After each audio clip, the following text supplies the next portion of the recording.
So mga tol, magandang balita nga po para sa ating mga Pinoy boxing fans, lalong-lalo na sa nag-aabang sa former 3 Division World Champion Janrel Casimero.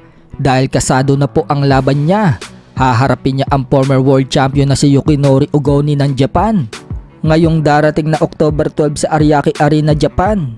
Kung matatandaan mga tol, ito nga pong si Ugoni ang narumor noong una na makakalaban ni Cuadro Alas, at ngayon ito na talaga ang haharapin ni Casimero.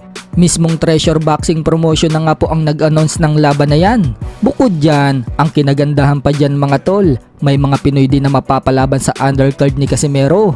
Yan po ay sina Gio Santissima, haharapin nito ang hapon na unbeaten 4-0 na si Kenji Fujita. Froilan Saludar, haharapin naman niya ang hapon na si Keita Kurihara. Vince Paras, haharapin naman nito ang hapon na si Kai Ishizawa. Dan Diego, haharapin naman nito si Sanchez. Kung matatandaan din natin mga tol, sinabi ng former 2 Division World Champion Luis Pantera Neri na bago daw matapos ang taon na ito, haharapin daw niya si Casimero. So baka pagkatapos ng laban ni Casimero ngayong October 12, sunod na kakalabanin niya ay si Luis Neri na.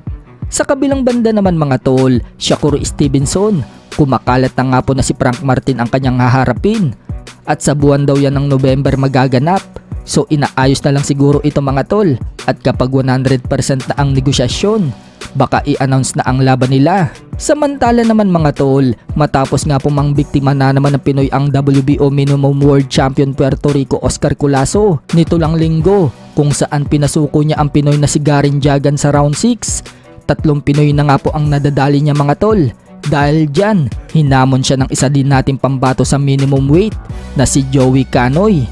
Pahayag ni Joey Canoy mga tol sa post niya sa kanyang social media, nakatatlo na daw itong si Culaso ng mga Pinoy na tinatalo niya. Kaya banat ni Joey Canoy, patry naman daw na siya daw ang kalabanin ni Culaso. May record nga po itong si Joey Canoy na 20 wins, 5 losses and 2 draws with 12 knockouts. Maging nga pong itong si Melvin Jerusalem na tinalo ni Oscar Culaso na dating may hawak ng WBO Minimum World Title Belt. Muling hinamon si Culaso at humihingi siya ng rematch.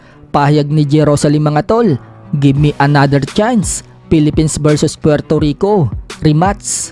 Kung matatandaan mga tol, sinabi noon ni Jerusalem kaya daw siya natalo sa laban dahil nag-cramps daw ang mga paa niya. Bukod yan, napuyat din daw siya dahil hindi daw siya makatulog na maayos bago ang laban. Sa kabilang dako naman mga tol, nilabas na nga po ang scorecard sa laban ng Vincent Astrolabio versus Nawapong Kaikana. Makikita sa scorecard mga tol na lamang na ang Thai fighter na si Kaikana ng 2 puntos sa 2 hurado bago siya i-demolish ni Astrolabio sa round 11. So kung hindi pala napatumba ng Pinoy at na-take o itong Thai fighter, baka nanalo pa ang kalaban. Buti na lang mga tol, naka-timing si Astrolabio at napabagsak niya itong si Kaikana. Kung hindi, malamang pinaburan ng mga hurado si Kaikana. Naging agresibo kasi itong kalaban mga tol mula noong pumasok ang round 6 hanggang round 11.